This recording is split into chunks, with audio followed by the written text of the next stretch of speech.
RETROSAURUS with Oli and Kev.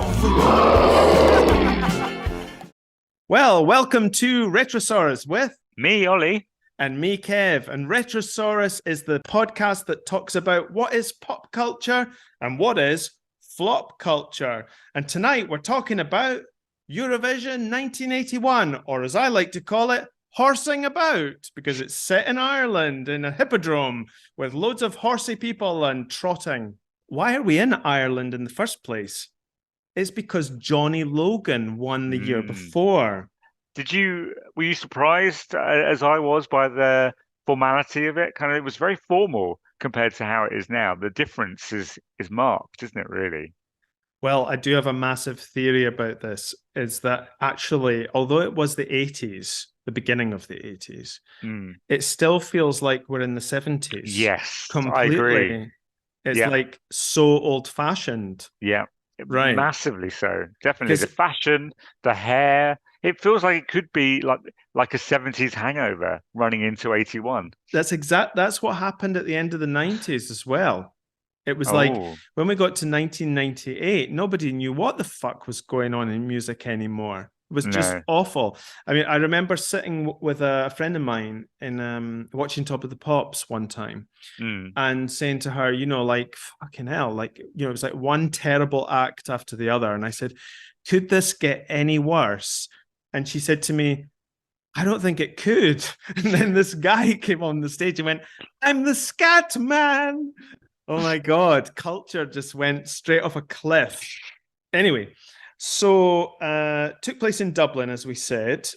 Plenty of Irish ruins, cliffs and castles to look at. Yep, and ducks, Irish ducks, seagulls, Irish seagulls as well. Yeah, close-ups of art, aeroplanes, architecture, and horse races. So it really doesn't disappoint. It does not, no. Other memorable moments in this particular Eurovision included a glitch in the scoreboard, which gave Ireland 310 extra points instead of the 10 which were given by the Luxembourg jury. And Greece's score registering on the scoreboard as incorrect. And Turkey's 9 points suddenly disappeared. Well, maybe with the Irish one, they were predicting the future, where the public vote comes in with 400 points and completely destroys the rest of the voting situation, making all the judging voting pointless. They were clearly just ahead of their time, that scoreboard. It's maybe artificial intelligence in that board. Well, fuck, it's taken over. So the first thing I wanted to talk about was, like, English sounds really good in music, and often certain foreign languages don't really sound that good, as we learned watching this Eurovision 1981, right? I guess so.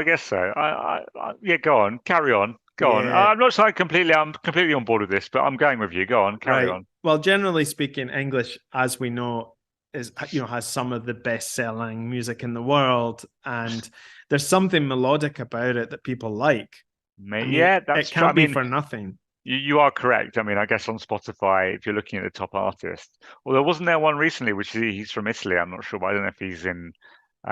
He does kind of English stuff, but I mean, you're right. It's mainly the I think Bad Bunny he's Puerto Rican rapper. What foreign music made it into the UK charts, apart from the Macarena, which I know that you love and you have like a limited edition Indeed, I picture do, disc or something in your cupboard? I can think of very few, actually. Well, I mean, I would take some issue with that. I think you're harsh. I particularly like a band called Sigur Rós, who are Icelandic, but they sing in a made-up language. So there you go. Maybe that's something. But did they like make it big in the charts? Fairly, I think. Well, maybe worldwide rather than the UK. You're right. But isn't that more to do with like the UK population being quite averse to any foreign language type music coming in? Maybe, I think it is, because just like on another in another way. I used to share this flat with this guy from Bolton, right? Yeah. And I used to watch foreign films, and he used to make me take them off the video player. There you go. You see, get that bloody foreign crap off. But just, you know, going back to my thing about what made the charts that was foreign, right? I'm going back to the 80s because it seems to be, well, firstly, because I can't remember anything beyond it.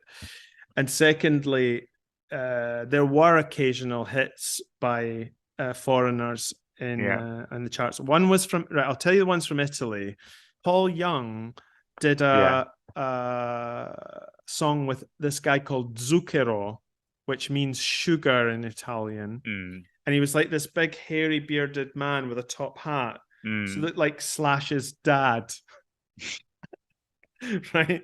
And they sang this song about something about the smell of a woman or something like that. I can't remember what it was. So Paul Young would sort of gurgle away, you know, saying, oh, no, it was without a woman. Sorry. It was senza una donna, which means without a woman, not the smell of a woman, for fuck's sake. And this Zucchero would go, senza una donna. And then occasionally, you know, rabble on about, you know, things in Italian.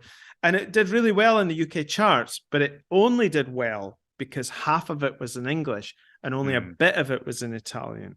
Because otherwise there would have been like, you know, take that fucking crap off. You know, like, but I'm finding it hard to think of foreign music that made it. Oh, Vanessa Paradis, Joe the Taxi. Yeah. What about La Viva Rose, the Edith Piaf one? The La Viva, you know, La Vie en Rose. Yeah, that one. What was that in the charts? Yeah, well, I'm sure it was in the day. Okay, yeah, okay. No, come on. Well, yeah, in the day, but and Que Sera Sera. Yeah, but those are like super old things. Like, I mean, like modern day stuff. But you know. Okay. What about Hotel California when it was in Spanish? You heard the Spanish version? Did that make it into the chart? By the Gypsy Kings? I'm sure it did. I'm sure it did. Right. Now you're talking. Yeah. The Gypsy Kings. Yeah, because they all did that, didn't they? They all did versions of famous songs, but in different languages. Different languages, yeah. Yeah. Okay. Bambaleo. Do you remember that? Bambaleo. Oh, yeah, of course. Yeah, Bambaleo. This contest really looks like the beginning of 1970 and not the beginning of 1980. You're saying this is not visionary, this contest, these graphics, this scoreboard. I understand what they're going for because they're trying to do this kind of composers contest. You know, here's the thing. You know, like Andrew Lloyd Webber and Tim Rice. Here's my theory about these two, is that whatever music they make never sounds like it's part of the decade that it's in, because it's just like music prepared for the stage by composers, but nobody really wants to listen to it. Or if they do, it's because they like things that have been composed and arranged. That sounds from the opera. People like that. Well, that's true. But my point is, like, some of it is not musical. And how many plays have you produced? Just criticizing Andrew Lloyd Webber. So the first song was Austria.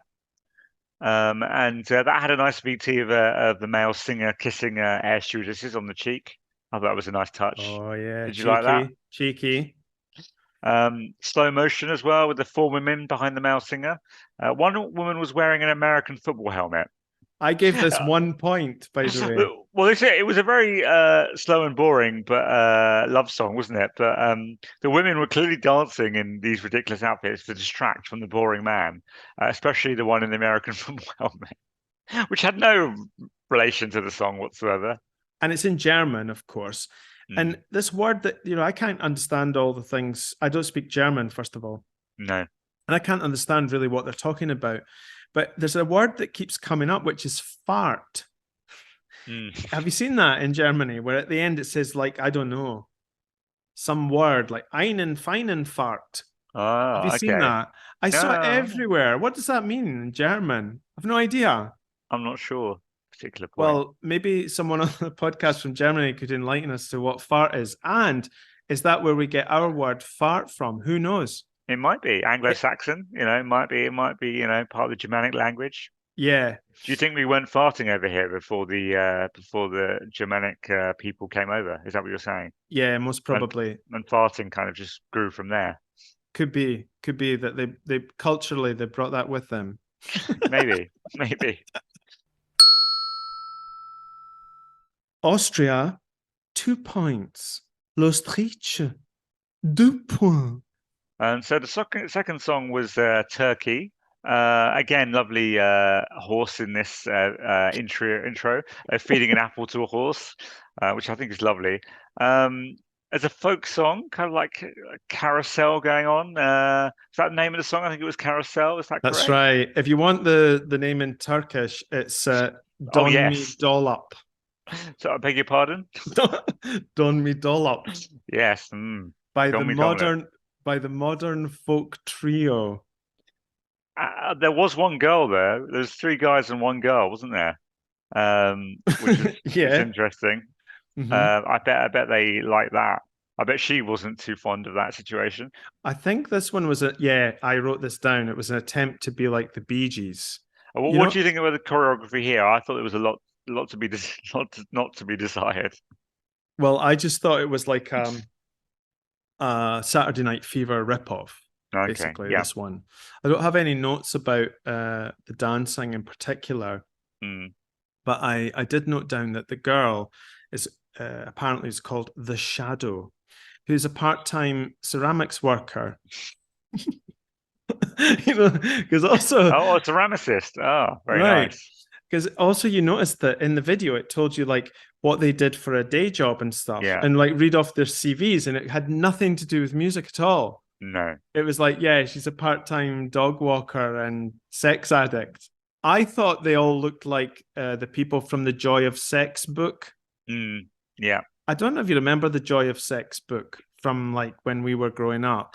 I do remember it, maybe more as an adult, where people were joking about it. So I have seen clips of it, etc., and seen the book. Yeah, it was like just generally all the men had beards and long hair, which at the time was so not fashionable. Like it was so over. It was OVAH. Over. Over. Right. Hand claps figure highly in this song. They do. And she probably had the clap at the end of the contest. Yeah, I think after that, clapping was the only thing that could muster between them, quite frankly. Just a thing, Ollie, like how can you, in your opinion, how could you evaluate what's a good or bad Eurovision song? Like what's the criteria? It has to be funny. I have to laugh. I have to enjoy it from a comedy perspective. But that's me. I admit that I'm not a purist in relation to it. It's not even about enjoying the song for me, really, necessarily. Yeah, I think there should be criteria, however, to judge this. Shall I give you an example? Go on. I thought one of them could be throw eggs at the acts and see who's able to dodge the most. Okay. And then give points based on that. Right. Like really good dodge. Here's another bit of criteria I would share with you. Make sure that no pan pipes are ever used, ever. That's not criteria. That's just you banning pan pipes. I don't disagree with you. I mean, there's a later song that has the pan pipes very later on in the contest, and they are awful. They've always been awful, pan pipes, and whoever thought they were good deserves to die. Song 3, Germany.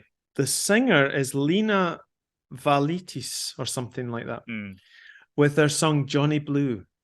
Yes, she's singing with 2 men as well. So I was wondering which one's Johnny and which one's she Blue. Do you know I gave this 5 points? Okay. Why? Because it reminded you of blowjobs. So the conductor is Wolfgang Rudelberger. And I thought, you've got me there, you see. The composer's called Wolfgang Rudelberger. Which sounds nice, isn't it? No, not the composer, the conductor, sorry. And apparently he also fiddled around with some of Johnny Logan's arrangements the year before. Oh, really? Bit of a fiddler, is he? Yeah. The harmonica is chronic in this song. Yeah. Just think anything that Stevie Wonder ever did. You know how Stevie Wonder would write this great song and then just crack into fucking the harmonica and stuff, and you're like, oh Jesus Christ, there he goes again. Stevie, like Bob Dylan. Bob Dylan does that as well. With same fucking thing. Nobody wants to hear it, or do they? Maybe they do. Loads of people like Bob Dylan. They do, and loads of people like Stevie Wonder. But they do. Do you know what I mean? Just they're partial to the harmonica. Give it a rest. Germany, 12 points. L'Allemagne, 12 points. So song 4 is Luxembourg. Jean-Claude with his sunglasses, smoking a cigarette. Jean-Claude Pascal was his name, this guy. Oh, Pascal. I missed out on the Pascal. And it was called C'est peut-être pas l'Amérique. It's perhaps not America. American, yeah. Right. Not America. Sounds better in French, doesn't it? Well, I don't know. Still makes no sense. I heard the song and I understood the words. To me, it was like a man, but he looks like the ghost of Edith Piaf that came back to haunt Eurovision. I give it 1 point. Yeah, 0. 0, fuck me. Luxembourg, 1 point. Luxembourg, 1 point.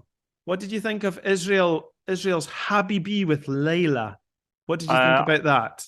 3 guys, 1 girl. They like these kind of non-numbers game with the guy-girl combination, don't they? Yeah, they do. So the song, I think, is called Tonight or something. Is that right, I think? No, I think it's the name of a girl. It's Layla is the name of a girl. Because at first I was like, oh, right, yeah, like that Eric Clapton song. Yeah. Yeah, which is really good. Right. And I'm like, is it going to be like that? And then I thought, nah, I doubt it. Again, the guys, awful. What is going on here? Yeah. What is going on with the quality of guys in 1981? They all look like Borat. Yeah, they do. Yeah. It's not good. The haircuts of those 3 guys were shocking, by the way. She was attractive. She definitely wouldn't have chosen those guys. But you know what's really funny in this song? There's a moment where the voiceover comes over. I don't know if it's Terry Wogan or who it is, but they tell you about stuff like how the set was constructed and what it cost and how many rivets went into it and stuff. And they're like, and he's like, notice the crown on the stage has been designed based on the original 7th century bronze and stuff, because it's all about Irish culture and all that, right? Because that's what they're up to here, right? It's basically the tourist board. Yeah, I think I'm going to give Israel 3 points because it was a bit of a dancing number. Yeah, so I'm happy with that. What about you? Strangely, I gave them 8 points. Oh my god! Okay, you really like the disgusting guys. Israel, 11 points. L'Israël, 11 points. So the 6th song is Denmark. So we're talking about, of course, Koller Eller Ik by Tommy Seebach and Debbie Cameron. Power couple. Composer apparently had a song in which is #1 in Denmark called Straight or Curly Hair. Yep. Is this it's just me, or is this like a hairdresser's convention? It could be about songs. It could be about the perms. It could be. And there were lots of bad hair in that time, so it is possible. But I thought it was nice. You know, there are lots of movement, you know. I think it's, you know. I give it 6 points. Oh, I mean, I gave it 10. Did you? Wow, you really liked it. It sounded just like Meet Me at the Matinee by Franz Ferdinand. Well, even better. There you go. I like Franz Ferdinand. Yeah. I do have one thing to pull this song up about, but actually it doesn't. It extends to also pretty much all of the other ones. As if you noticed in Eurovision, they did this thing where there's a moment where you think they couldn't possibly go any like an octave higher, but yet they do it and then repeat the chorus, and you're like, did you really need to go up an octave higher, and then another one, and then another one, and then another one?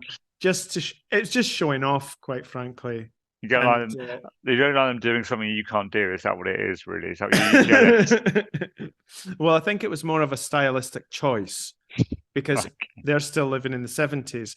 By the time you get to the 80s, they don't do that anymore. Okay. You know, it's a different vibe altogether.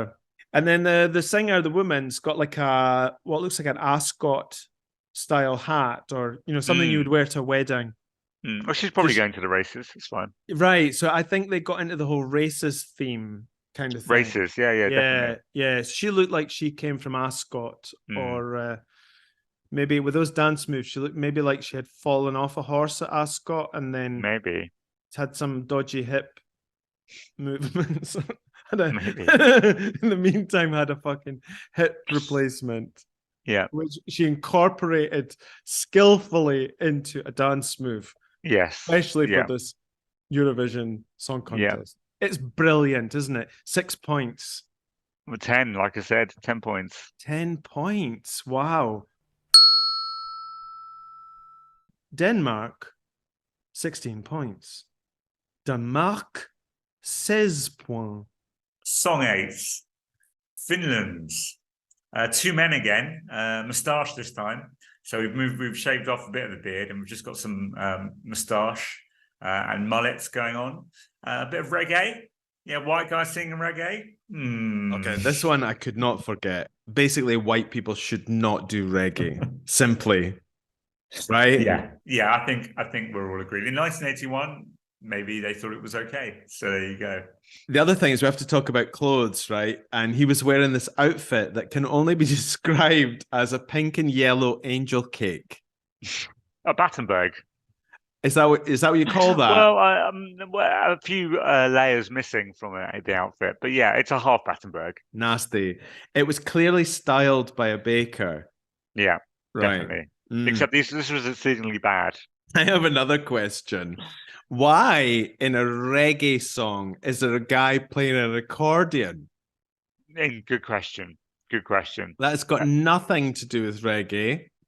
Maybe that's the Finnish element. Are they big on accordions in Finland? Maybe. Who knows? So, song 9. No, I'm not finished. Oh, okay. There's another thing about this that's quite strange. Is that they're all on different podiums, right? Yeah. There's the accordion guys on one podium, and then you've got somebody playing a fucking wobble saw or something on another podium. Moving on to song 9, France. Ooh la la. Another bad haircut. Jean Gaby Lou, backed by 3 girls and 2 gentlemen. Name of the song, Women and Flowering Girls. Bit of a Jeffrey Epstein type song, isn't it, really? A bit disgusting. France, 5 points. La France, 5 points. Song 11, the Netherlands. Horrible keyboards, and then this sort of pa bit in it. Oh, I like Pa though. That's a good song. On the positive side, it's amazing what you can do with a vintage Yamaha organ. It's true. It's true, and that's what I mean. The person on the drums and on the piano are wearing like tuxedos. You know, they are like got bow ties and everything, so they're very formal. They were all extremely unattractive, I remember. Yes, apart from her. So, how many points are you giving the Netherlands? I'm giving it 3 points, actually. Okay, I'll match you. I'll give it 3 points as well. Oh wow, that's brilliant! I think they must be in the lead. The Netherlands, 6 points. Les Pays-Bas, 6 points. Okay, Ollie, Ireland. Song 12. This is great. Look at this. Fur coats at the races. They love having the time of their lives, aren't they? Why are they at the races? That was the VT before the thing. They're at the because that's what happens in Ireland. That's one of the things to do. You go to the horse racing, and they all lost, unfortunately. But they got some lovely fur coats.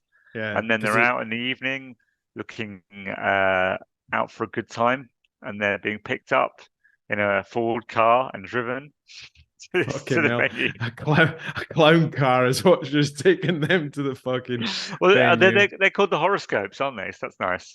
And Wogan was loving them. I mean, he was getting semi-hard over Linda Williams, but these 3, I mean, it's like, oh, very charming, very pretty. But the girls, they're wearing futuristic outfits, weren't they? Oh, they were. Interestingly, one of them worked in the circus as an acrobat.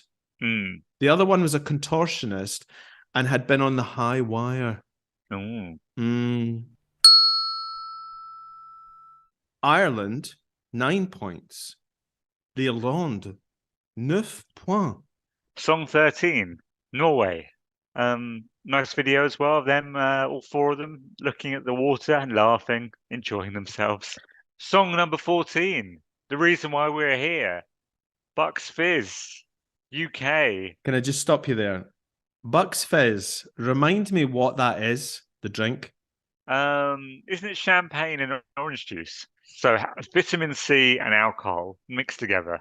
Wow, to create this pop quartet. A breakfast of champions, if you will. Oh, good Lord, yes. Making your mind up. Bit of indecision going on here. But what are they trying to make their mind up about? Well, whatever it is, it's taking you from behind. So what was that, one of the lyrics? Yeah. It was, wasn't it? They take you from behind, God. Making your mind up. So maybe it influenced a lot of people watching Eurovision. But did this ever become a gay anthem or not? I think it was very camp. Yeah, definitely.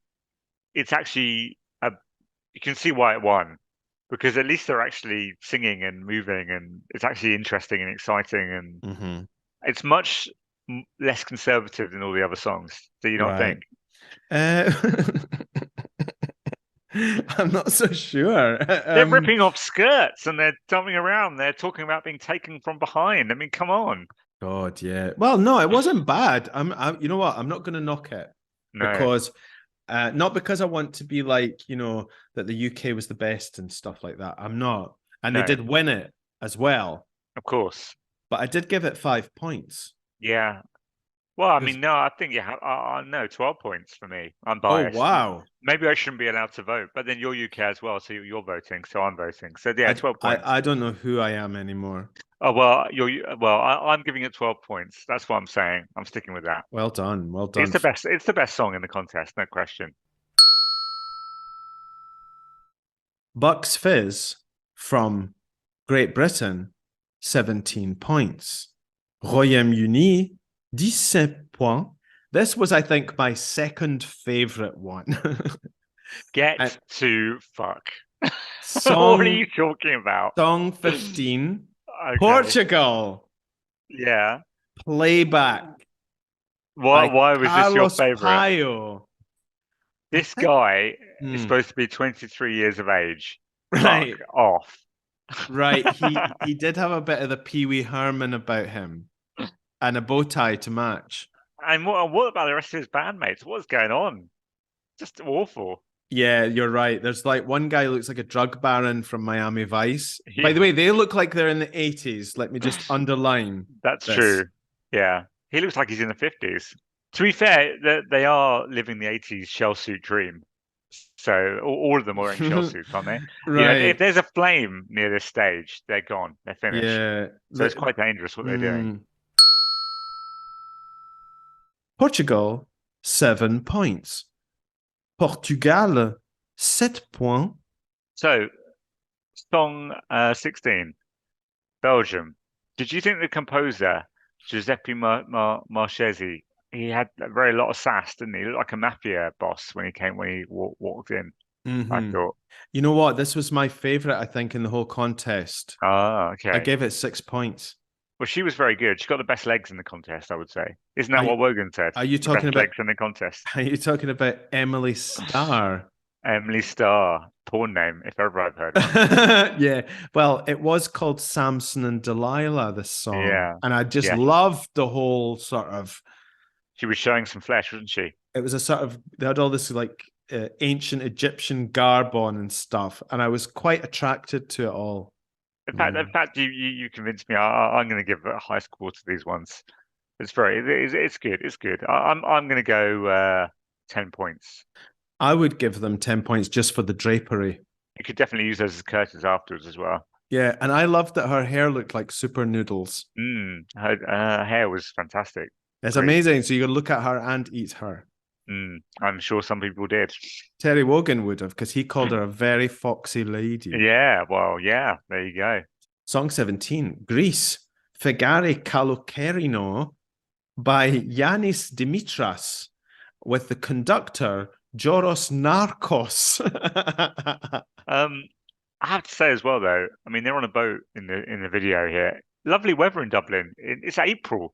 It's like it's bloody summer or something. It's incredible. Don't be fooled. Television is an illusion. Oh, maybe it was all lies. That's a good point. It was all lies.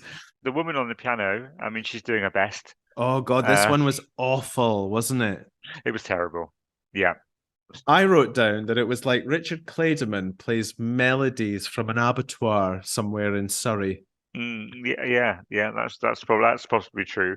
And I would hate having play the piano and then this honking great ugly man with terrible hair, honking great, honking ugly man coming up to you with his bad BO. They looked like the Bee Gees. Also, the girls looked like the Bee Gees. Bee Gees all look like girls. That's true. I would say that they look a bit like the evil ones in Superman from the planet. Yeah. And they've just come out of the mirror and they've just appeared. I fucking loved them, by the way. And I was scared by them when I was a child. Oh, really? But I did. Yeah. I loved them because you could get shredded wheat with Superman, and on the back it had a scene, and you got like those little transfers that you rubbed on. Yeah. And it was them, and it was that led me to homosexuality and killing all of those prostitutes. Right? Shall I encapsulate this performance for you, Ollie? It looked like a heterosexual wife swapping party. Cyprus, nil point. Song 19, Ollie, enlighten us with Switzerland's entry by Peter, Sue and Mark. Rita, Sue and Bob too, except the Swiss version. I like the fact... And no shagging in the back of a Capri. No shagging. Well, especially not on the VT where they're in a horse and cart carriage. No shagging in there. Are we going to talk about panpipes here? I mean, you mentioned accordions earlier. Oh my God. But for fuck's sake. Don't get me started. Now, did you know, I presume you do because you've been to Switzerland. You loved it, didn't you? Yeah, I was very frustrated with Geneva. Very, very expensive. Right, so that's it. It's so expensive. But you did know that they speak like 4 languages, right? Yes, indeed. Which are French, German, Italian, and Romanche. Here, they're singing in Italian. It's called Io senza te, which means me without you. In fact, the lyric was, me without you, what will I do? The last song. Is it the last one? Oh my God. The last song, song 20, Sweden. Sweden. Nice leather jackets. So this is called Caught in a Dream. Waving a few more people. Yep, Caught in a Dream. By Bjorn Skifs. Who also did a really famous song. Really? That song, Hooked on a Feeling, which is on Reservoir Dogs soundtrack. Yes, I know Hooked on a Feeling. He wrote that. Oh, wow. Didn't sing it, but he wrote that. I just found the tight trousers. I mean, you could really see his Swedish meatballs. I gave Sweden 4 points. What did you give it? I'll give it 4 points as well. 4 points is not bad. Sweden, 8 points. La Suède, 8 points. End of entries. End of entries. The 26th Eurovision Song Contest has finished. Right. Terry says, it's going to be really hard to pick a winner out of that lot. I disagree. I mean, that would be a pointless end of a competition if that was the case. Now it's time for what is commonly known as time dance. So Terry says, while the judges make up their minds, so now let's enjoy music and dance. And I'm like, feeling of dread here, by the way. A 3-part sequence of music and dance, no less, with pipes, smoke, Irish pipes, more stones and Celtic crosses. They go on to tell you how the sets were constructed for the show, really fucking boring, and how many rivets were involved. That's always important. The fact that like, it took about 1,200 rivets to make this stage, and quite a number of bolts as well. So there's this woman dressed as some sort of Irish priestess, right, from the medieval age or whatever, dancing around like she's Kate Bush. That's very infitting for the times, I must say. Pipes and drums. But I do have one little criticism with it. One note, have you? Okay. It would have been so much better with a few hobbits going around. We've come to the end of our rainbow, Ollie, here. Well, we're not going to talk about the scoring. The UK just won it in the end, to be fair, didn't they? With 136 points. But Bucks Fizz, they went on to have a fairly good success in the 80s, didn't they? Until they all kind of fell out. So Jay Aston, who was one of the girls in the group, when she basically left, she just decided she didn't want to do it anymore, despite being under contract. And that she'd also been having an affair with Andy Hill, who was the husband of the group's creator, Nicola Martin. So it was all kind of quite controversial. And then she told her son to the press, and the Sun headline, "The hateful, bitchy world of Bucks Fizz." Unfortunately, you can't find the story online. I did have a look. But remember, Cheryl Baker was very keen to point out that they were never friends. Let's wrap this up, Ollie, because I've had about as much as I can take, and I know you have as well. So Bucks Fizz is clearly the winner. I'm not going to contest it. I think they probably deserve to win.